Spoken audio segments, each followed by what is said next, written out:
Olá! Hoje a gente vai mergulhar fundo na ciência por trás de um emagrecimento que realmente dura. A ideia aqui é usar a neurociência para entender como o nosso cérebro pode ser o nosso maior parceiro nessa jornada, em vez de ser um inimigo. Vamos descobrir como alcançar o que se chama de peso feliz. E antes da gente começar, é super importante dar o crédito, né?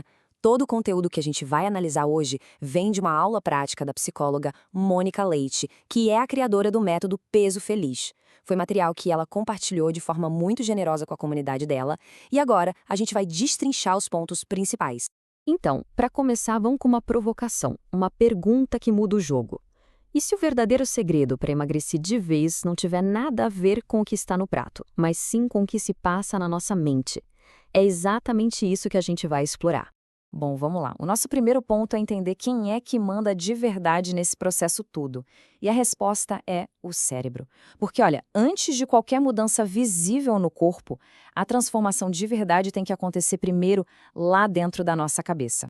E aqui está a grande virada de chave, a ideia central de tudo isso. Emagrecer não é uma guerra contra o nosso corpo. É, na verdade, um processo de reeducar o cérebro, de ensinar ele a trabalhar a nosso favor.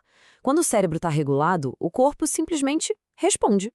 É que se a gente parar para pensar, faz todo sentido. Olha só, a fome que a gente sente, a saciedade que nos deixa satisfeitos, aqueles desejos que parecem incontroláveis por um doce, até a motivação para começar e, o mais importante, a vontade de desistir no meio do caminho, tudo isso é regulado pelo cérebro. E isso não é mágica, é pura bioquímica. A gente tem um sistema de recompensa, movido pela dopamina, que fica buscando aquele prazer rápido, sabe? Muitas vezes na comida. Tem também o sistema de saciedade, com a serotonina, que traz bem-estar. E claro, o famoso eixo do estresse, que quando dispara o cortisol pode levar direto para a fome emocional. Entender essa dinâmica é o primeiro passo. Agora, vamos falar de um assunto que, nossa, pega quase todo mundo que já tentou emagrecer: as metas. Existe uma armadilha enorme na forma como a gente costuma definir o que quer alcançar, e vamos entender o porquê. Olha que interessante essa comparação e como o nosso cérebro reage de formas totalmente diferentes.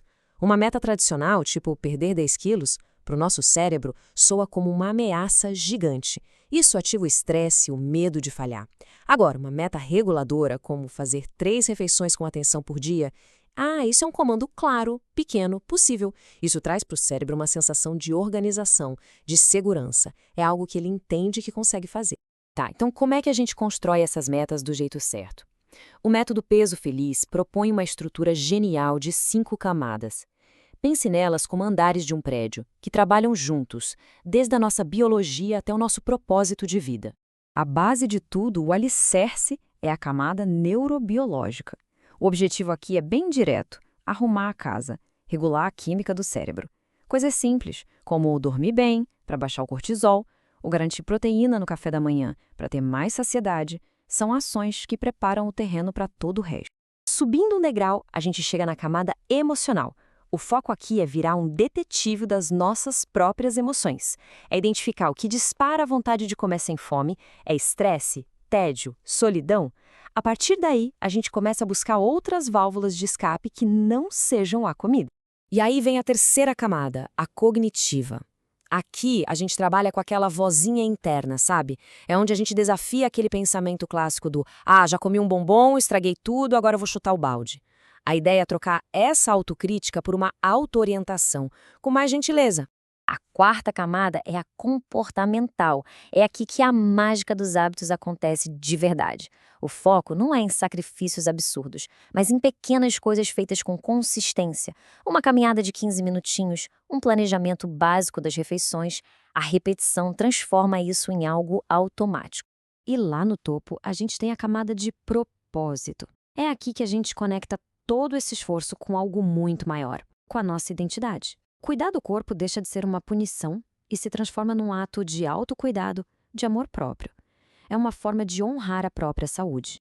Ok, a teoria é linda, né? Mas e na prática? No dia a dia, quando as coisas saem do trilho? Como é que a gente aplica tudo isso? Vamos ver umas estratégias bem práticas agora.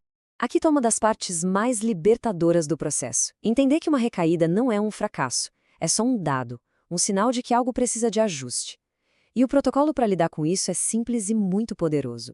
Primeiro, pausa. Respira antes de agir no impulso. Segundo, observa. O que aconteceu? O que disparou essa vontade? Terceiro, ajusta a meta para aquele momento. E por último, retoma o plano sem culpa nenhuma. E esse exemplo ilustra isso de um jeito brilhante. Imagina aquele dia de cão no trabalho, que dá uma vontade louca de atacar uma caixa de chocolate. Em vez de ir no automático, a estratégia é pausa. Observa o sentimento, ok? Isso é estresse.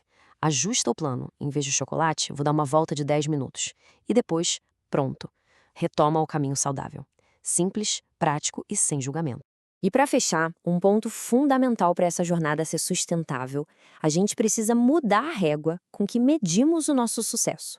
Porque ele vai muito, mas muito além do número que aparece na balança. O progresso de verdade a gente sente nessas coisas aqui, na qualidade do sono que melhora, no nível de energia que a gente tem durante o dia, na ansiedade que diminui, em ter uma relação mais tranquila e pacífica com a comida.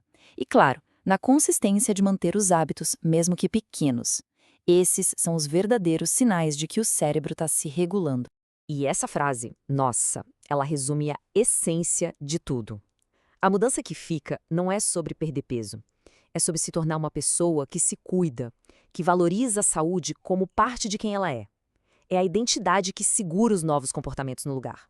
E com tudo isso, a pergunta final que fica no ar é a seguinte: será que é possível, então, abandonar essa luta constante e começar a ensinar o nosso cérebro? Transformar ele num parceiro e não num adversário nessa jornada pela saúde?